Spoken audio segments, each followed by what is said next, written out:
Welcome to பல்லுயிர். ஒவ்வொரு வாரமும் நம்ம ஒரு வித்தியாசமான இடத்துக்கு போய் அங்கே இருக்கிற பறவைகளை, மிருகங்களை படம் பிடிச்சி உங்களுக்கு வழங்கிட்டு இருக்கோம். நீங்கள் அதை என்ஜாய் பண்ணுவீங்கன்னு நினைக்கிறோம். இந்த வாரமும் அதே மாதிரி ஒரு வித்தியாசமான அனுபவத்தை உங்களுக்கு கொடுக்குறோம். பாருங்கள். அன்னப்பறவை கேள்விப்பட்டிருப்பீங்க. நம்ம புராணங்களிலும் இதிகாசங்களிலும் சொல்லியிருக்காங்க இல்லையா, தண்ணீரையும் பாலையும் பிரித்து குடிக்கும் அளவிற்கு திறமை பெற்ற அன்னப்பறவை அப்படின்னு நிறையா பார்த்துருக்கோம். இதுக்கு பேர் மியூட் ஸ்வான், அப்படின்னா ஊமை அன்னம் அப்படின்னு பேர். இதுக்கு ஏன் ஊமை அன்னம் பேர் வந்ததுன்னா, இது இந்த வாத்தினங்கள்லே பார்த்தீங்கன்னா ரொம்ப சைலண்ட்டாக இருக்கக்கூடிய ஒரு விலங்கினம். சைலண்ட்னா ரொம்ப சைலண்ட்லாம் சொல்ல முடியாது. இது நல்லா கத்தும். மற்ற வாத்துக்கள்லாம் ரொம்ப அதிகமாக கத்துறதுனால இதை மியூட் ஸ்வான் அப்படின்னு இங்கிலீஷ்காரன் பேர் வச்சிருக்கான். அதனுடைய சத்தம் எப்படி இருக்குன்னு நீங்களே கேளுங்க.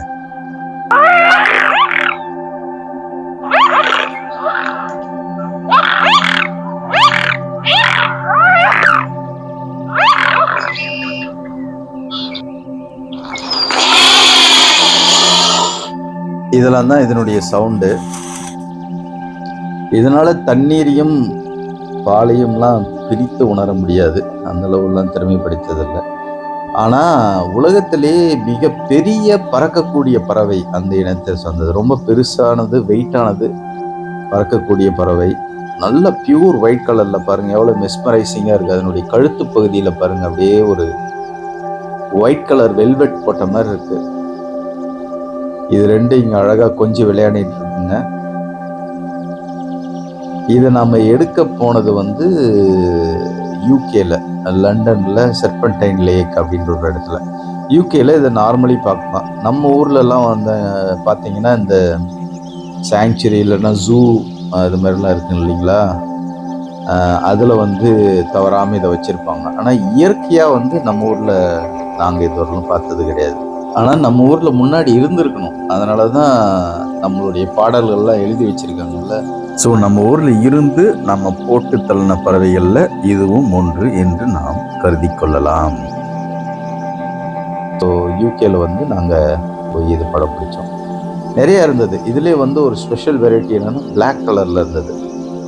அது ரொம்ப நல்லா இருந்துச்சு. ஆனால் எங்களால் அதை படம் பிடிக்க முடியல. இது ஒயிட் கலரில் நல்லா விளையாண்டுட்டு இருந்தது. ஒரு நல் வாய்ப்பாக நமக்கு படம் பிடிக்கிற ஆப்பர்ச்சுனிட்டி கிடைச்சது. நம்ம ஊரில் பெரிய ஞானிகளை பரமஹம்சர் அப்படின்னு சொல்லுவாங்க. ஹம்ச அப்படின்னா அன்னம், பெருமை மிகு அன்னம் அப்படின்னு. ஏன்னா அன்னப்பறவை இவ்வளோ தூயதாக இருக்கிறதுனால பெரிய ஞானிகளை நம்ம பரமஹம்சர் அப்படின்னு சொல்லிட்டு அழைக்கிறோம். ஹம்சத்வனி அப்படின்னு சொல்லிட்டு ஒரு ராகா இருக்குது, ஒரு பியூட்டிஃபுல்லான ஒரு மியூசிக்கல் கம்போசிஷன் இல்லையா. அதுவும் இந்த அன்னப்பறவை மாதிரி இருக்கிறதுனால தான் இதை அலெக்சாண்டர் பாபு ரொம்ப அருமையாக அவருடைய நிகழ்ச்சியில் சொல்லியிருப்பார். எப்படி ஹம்சத்வனி ராகம் இந்த அன்னப்பறவையோட ஒத்து போகுது அப்படின்னு. எல்லாத்தோட எனக்கு ரொம்ப பிடிச்சது நாலடியாரில் வர ஒரு செய்யுள். கல்வி கரையில கற்பவர் நாள் சில மெல்ல நினைக்கின் பெணிபல தெல்லிதின் ஆராய்ந்து அமைவுடைய கற்பவே நீர் ஒழிய பால்வொன் குறுகின் தெரிந்து. அதாவது ஒரு அன்னப்பறவை எப்படி பாலையும் தண்ணியும் பிரித்து எடுத்துக்குதோ அது மாதிரி நல்ல நூல்களை மட்டும் எடுத்து சான்றோர்கள் படிப்பார்கள்.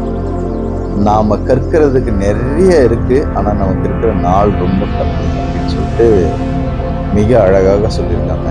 இந்த பாலையும் தண்ணீரையும் பிரிக்கிற விஷயம் ஒரு அதீத கற்பனையாக இருந்தாலும் அதன் வழியாக நமக்கு சொல்கிற செய்தி ஒரு நல்ல செய்தியாக இருக்கும். அதை மட்டும் நாம் அன்னப்பறவை மாதிரி பிரித்து எடுத்துக்கலாம். அதுக்கு அடுக்கட்டும், ஒரு அழகான நடைய அன்ன நடை அப்படின்னு ஏன் வர்ணிக்கிறாங்க தெரியுமா? வெளிநாட்டில் அதை கேட் வாக் அப்படின்னு சொன்னாலும் நம்ம நாட்டில் நம்ம அன்ன நடைன்னு சொல்கிறோம். அது ஏன்னு தெரியுமா? தெரிஞ்சதுன்னா கமெண்ட் பண்ணுங்க. Hope you enjoy this session. We will meet you in another very interesting episode.